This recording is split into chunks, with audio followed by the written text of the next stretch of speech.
Hi guys, my name is Umesh Kumar and today I am gonna show you how to increase your internet speed by 20%.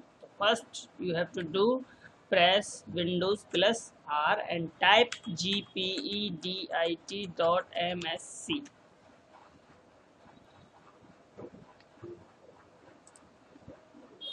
Now as you can see group policy editor window is now open. Now let's click administrative tools and go to network